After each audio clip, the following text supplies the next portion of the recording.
சட்டப்பேரவையில் இருக்கின்ற சத்தியமங்கலத்தில் கீழே வைக்க தயவு செய்து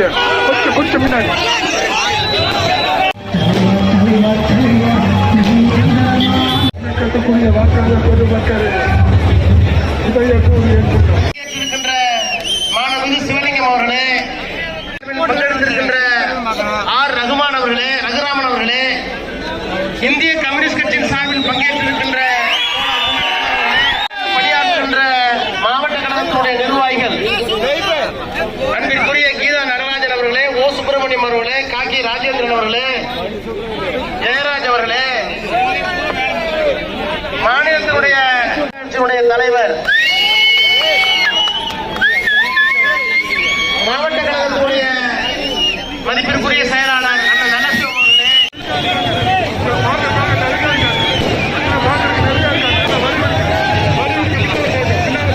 இப்பெல்லாம் காணாத உணர்ச்சியை இன்றைக்கு நீங்கள் காட்டிக் கொண்டிருக்கிறீர்கள் என்று சொன்னால் அதற்கு ரெண்டு காரணம்.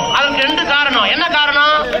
ஒரு காரணம், இந்த 3 ஆண்டு காலமாக கொடுத்த வாக்குறுதிகளை எல்லாம் நிறைவேற்றி அது மக்கள் மகளிர் உரிமை தொகையாக இருந்தாலும், புதுமை பெண் திட்டமாக இருந்தாலும், கட்டணமில்லாத பேருந்தாக இருந்தாலும், அது அதே போல கல்லூரி மாணவர்களுக்கு வழங்கப்படுகின்ற புது திட்டங்களாக இருந்தாலும், காலை சிற்றுண்டி திட்டமாக இருந்தாலும், வெளிநாடுகளுக்கு போய் 8 லட்சம் கோடி ரூபாயை கொண்டு வந்து புதிய முதலீடுகளை தொழிற்சாலையை தொடங்குகிற அந்த திட்டமாக இருந்தாலும், அந்த திட்டங்களை எல்லாம் தந்து கொண்டிருக்கின்ற திராவிட மாடல் ஆட்சியினுடைய கதாநாயகன் மாண்புமிகு முத்துவேல் கருணாநிதி ஸ்டாலின் அவர்களுக்கு அந்த ஆட்சிக்கு உறுதுணையாகத்தான் இவ்வளவு பேர் வந்திருக்கீங்க. ஒரு காரணம். இன்னொரு காரணம் என்ன தெரியுமா?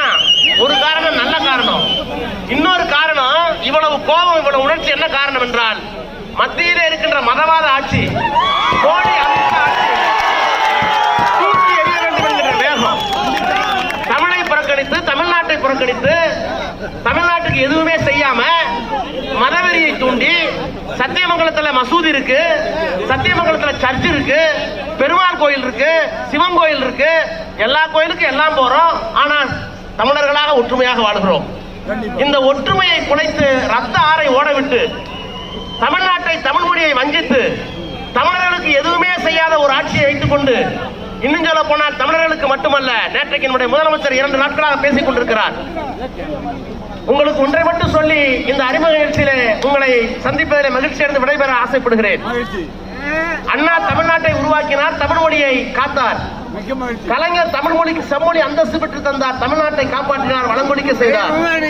ஆனால் அண்ணாவுக்கு வராத சவால், கலைஞருக்கு முன்னால் எழுப்பப்படாத சவால் இன்றைக்கு நம்முடைய மாண்புமிகு முதலமைச்சருக்கு இருக்கிறது. என்றால் என்ன சவால்? இந்திய நாட்டை காப்பாற்ற வேண்டிய சவால் அவருக்கு இருக்கிறது. இந்தியாவுடைய அரசியல் சட்டத்தை காப்பாற்ற வேண்டிய கடமை அவருக்கு இருக்கிறது.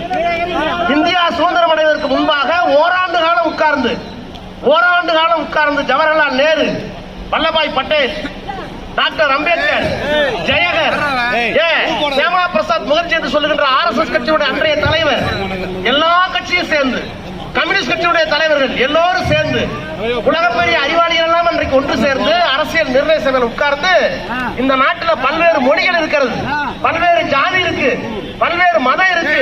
ஆனா இந்தியா என்கின்ற நாடு ஒற்றுமையாக இருக்க வேண்டுமானால் இந்திய அரசியல் சட்டம் எப்படி இருக்க வேண்டும் என்று சொல்லி, இதை ஒரு ஜனநாயக குடியரசாக, மதச்சார்பற்ற நாடாக, இதை சமதர்மம் உள்ள நாடாக அமைக்க வேண்டும் என்று எழுதி வைத்தார்களே, அந்த அரசியல் சட்டத்தை சீர்குலைத்து ஒற்றை ஆட்சியை கொண்டு வரக்கூடிய அந்த வேலையை இன்றைக்கு மோடி செய்து கொண்டிருக்கிறார்.